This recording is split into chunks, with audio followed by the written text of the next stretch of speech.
Searching for SoundCloud in Elementor and coming up empty? This guide gets your track embedded in under 3 minutes.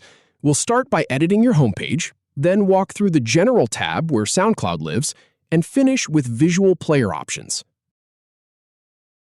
Start by opening your homepage in the Elementor editor.